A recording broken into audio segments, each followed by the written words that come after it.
The year was 1942. The country had emerged from the Great Depression and was in the midst of a world war.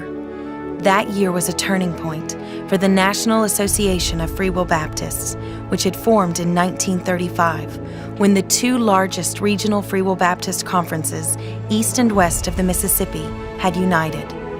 One of the association's first orders of business was to form an educational committee headed by John L. Welch, the chief architect of the formation of the new association and its elected moderator. Two Free Will Baptist colleges, Eureka College in North Carolina and Tecumseh College in Oklahoma, had burned to the ground during the Depression.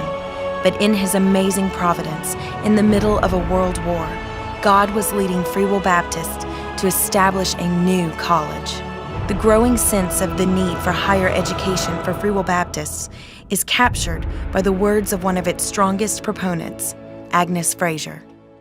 We who would meet the needs of this distraught age must look at our conditions and see that we as a church must recognize the interlacing of religious interest with every other interest in our national life.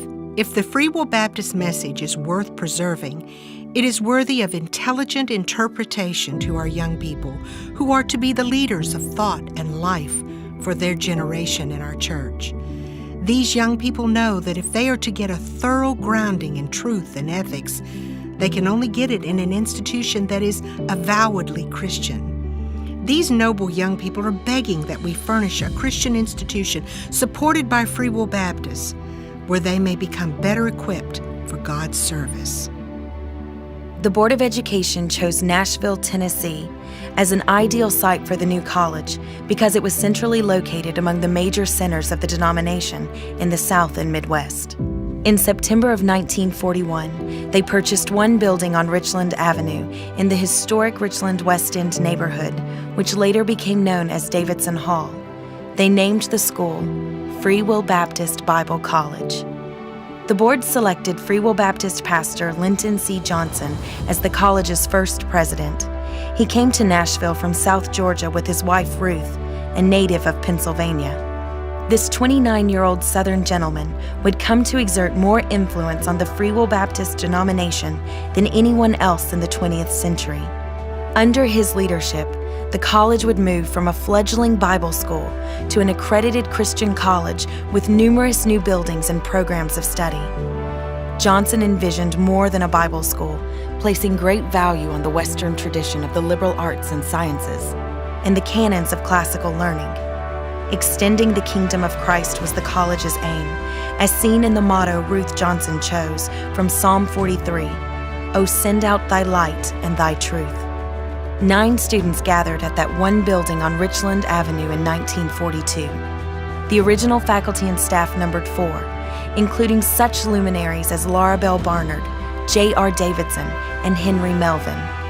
Originally a 2-year institution, the college added a 3rd year of study in 1949 and a 4th year in 1950, awarding its first bachelor's degrees to 5 seniors in 1951. God worked through gifted faculty in those early years, such as L.R. Ennis, who served as president for 3 years, missionary pioneers Laura Bell Barnard and Laverne Miley, registrar and later academic dean Charles Allen Thigpen, who would later serve as president, and his wife Laura, treasurer E.B. McDonald, and teachers and leaders such as J.P. and Anna Barrow, Leroy Forlines, Robert Piccarilli, Ralph Hampton, and Mary Ruth Weishart. Under Johnson's leadership, the college experienced phenomenal growth, seen in the many buildings constructed from the 1950s through the 1970s. That one building on Richland Avenue expanded to more than 18 buildings by the 1980s. But the heart of Free Will Baptist Bible College was not its buildings, it was its students, whom God was calling from Free Will Baptist churches around the world to invest themselves in Christian service to Christ, His church, and His world. These students went on to provide almost half of the denomination's pastors, more than 80% of its missionaries, and myriad lay leaders in local churches who would serve as salt and light in education, the marketplace, and public life. The college's mission was advanced by 3 presidents after Johnson's retirement in 1979. Dr. Charles A. Thigpen moved the college forward from 1979 to 1991, adding programs and sustaining the college through difficult times. He and his wife Laura had an immeasurable influence on the character and development of the college, serving for 4 decades before retirement. Dr. C. Thomas Malone came as president in 1991 with his wife Verna and served for 13 years, leading the college to achieve SACS accreditation, adding many new academic programs, and spearheading the vision for the relocation of the college. Dr. J. Matthew Pinson joined the college as president in 2002 with his wife Melinda and has served for 15 years, continuing to add majors and build the college's academic reputation, and leading the college through a name change and relocation to its new campus in Gallatin, Tennessee.